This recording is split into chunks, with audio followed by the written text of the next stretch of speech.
On continue avec la case numéro 2, cher Grégory. Partons tout de suite sur quelque chose de très actuel, case noire, case de la taxe au carbone. Évidemment, c'est grâce à cette taxe au carbone qu'on vous a connu pour ce documentaire sur Netflix. Alors déjà, vous vous y attendiez,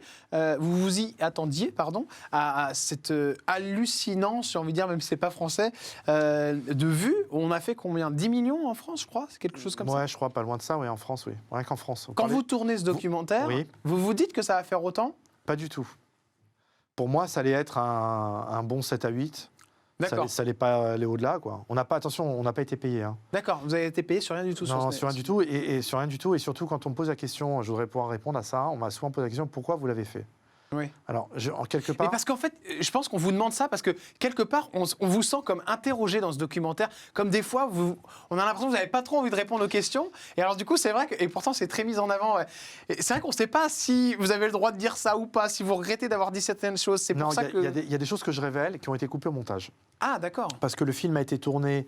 Je dis un film parce qu'en fait, c'est un documentaire qui a été tourné un peu comme un film, puisque le réalisateur Guillaume Niclou, qui a fait un travail remarquable, à la base, c'était un réalisateur de cinéma. C'est la force aussi du succès, hein. C'est parce qu'il y a un côté cinéma. Cinéma, absolument. D'ailleurs, certains lui ont dit que c'était certainement le meilleur film qu'il ait fait. Donc je ne sais pas s'il doit le prendre comme un compliment ou pas, mais c'est ce qu'on lui a dit. Il y a beaucoup de scènes qui ont été coupées, enfin, surtout me concernant, il y a pas mal de scènes qui ont été coupées. Pour quelle raison? Alors, il y a eu, ça c'est le choix du réalisateur et du monteur, je ne sais pas. Il y a aussi des choses que j'ai révélées qui ont été rattrapées par l'actualité. D'accord. Donc il y a des choses qui ont dû obliger d'être coupées. Il y a eu des gens, entre le moment où ça a été tourné au mois de septembre 2020 et la sortie du film le 3 novembre 2021, l'actualité a fait qu'il y a certaines personnes qui ont évolué. Et j'avais dit certaines choses sur elles, et pour des raisons qui ne m'appartiennent pas. Judiciaires? Ils ont été... ouais, ça a été coupé. D'accord, ok. Vous avez des regrets concernant ce documentaire? Est-ce que j'ai des regrets? Non. Mais je l'ai sauvé. Oui, ça je vais vous le dire. J'ai sauvé ce documentaire. Quand on a signé le contrat, le film initialement, il devait s'appeler Lord of Scam en anglais. D'accord. Ça veut dire les seigneurs de l'arnaque. Sur le contrat qu'on a signé, ils avaient le droit de changer le titre à tout moment.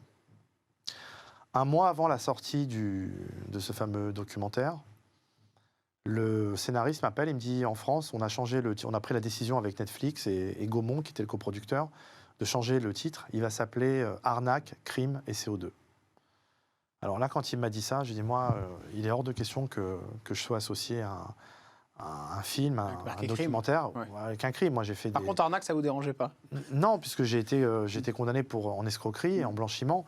Donc tout ça, je l'assume, je l'accepte, je méritais ma sanction, il n'y a aucun problème avec ça, mais je ne suis pas un criminel. D'accord, ça vous embêtait d'être... Complètement. Et le droit pénal français fait bien la distinction entre les crimes et les délits, contrairement au droit anglo-saxon où un délit, c'est un crime. Donc j'ai pris un grand avocat, spécialiste en la matière, et il les a mis en demeure de changer le titre. Et pendant 10 jours, on n'a plus du tout entendu parler ni de Netflix, ni de Gaumont. Et ils nous avaient même carrément dit, je crois que le film ne va pas sortir du tout. D'accord. Et au bout de 10 jours, ils sont revenus sur leur décision et ils ont appelé le film Les Rois de l'Arnaque. Pour le marché français et tout le reste du monde, ils ont gardé le titre Lord of Scam. Comment on est venu vous chercher?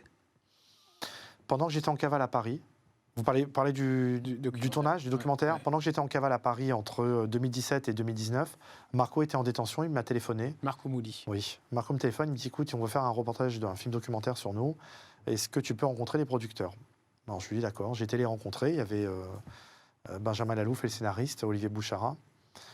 Et il me propose, il me dit, voilà, on va faire un documentaire sur vous qui va certainement être vendu sur Netflix. Et ça serait bien que vous y participez. Et puis, de toutes les manières, si vous n'y participez pas, il se fera sans vous. D'accord. Donc, si vous voulez, on nous l'a un peu imposé. On vous a imposé. C'est pour ça que je reviens à ce que je vous ai dit tout à l'heure. On pose souvent la question, pourquoi vous l'avez fait? Parce que de toutes les manières, sans nous, il aurait été fait. Et sans nous, on n'aurait pas pu s'exprimer et dire des... Et vous avez pu dire au moins ce que vous vouliez. Pourquoi vous reconnaissez qu'à demi-mot être le cerveau de cette arnaque à la taxe? Parce que c'est très prétentieux de le dire. Même si, de toute façon, si je dis que c'est faux, si je dis que c'est pas moi, c'est un mensonge. Si je dis que c'est moi, ça peut être prétentieux. En fait, le vrai terme qui m'a été octroyé par les magistrats qui m'ont condamné, ça a été l'ingénieur de la fraude et le concepteur de la fraude à la taxe carbone. Voilà, c'est le vrai terme. Et après, les journalistes par extension, m'ont décerné le titre de cerveau. Est-ce que vous souffrez depuis la diffusion de ce documentaire, de l'image que vous avez? Ou au contraire, c'est quelque chose que vous assumez très très bien? Écoutez, pendant ma dernière détention, pendant 18 mois, je me suis posé la question à savoir est-ce que j'allais faire ou pas ce film, parce que j'avais tourné le premier teaser Bien pendant sûr. ma période de cavale en décembre 2018. Je me posais la question, est-ce que je le fais? Est-ce que j'essaye de faire une force de ce qui m'est arrivé? Oui. Ou alors, sans savoir que ça allait avoir un tel Oui. succès, hein, je ne m'y attendais pas du tout, hein. Ou alors, je change de nom et je pars sur autre chose Bien complètement. Eh ben, j'ai été attiré par... Enfin non, j'étais attiré par rien, parce que le film a été tourné en septembre 2020, septembre-octobre. Il est sorti un an après, plus d'un an après. Et en fait, le raz-de-marée, il est arrivé là, en ce moment, quoi. On vous reconnaît dans la rue? Oui. Beaucoup? Je fais des selfies, ouais. Ça fait quoi? Bah, ça fait drôle. Le premier selfie, j'ai donné à un policier. Ouais, Les c'est deux vrai? premiers, ouais. C'est énorme. Ouais, non, c'est fou. C'est un- C'est fou, non, mais le plus fou, c'est surtout les messages que je Ouais. reçois. On vous dit quoi? Oh là là, mais des messages, bravo, félicitations, vous avez bien fait, c'est l'argent de l'État. Enfin, j'arrive pas à comprendre. Les parce gens que- sont comme ça. hein, c'est mais marrant, oui, ça. mais oui, mais c'est pas bon, c'est pas tout le monde qui Ouais. pense, attention. Mais Hein. beaucoup, ouais.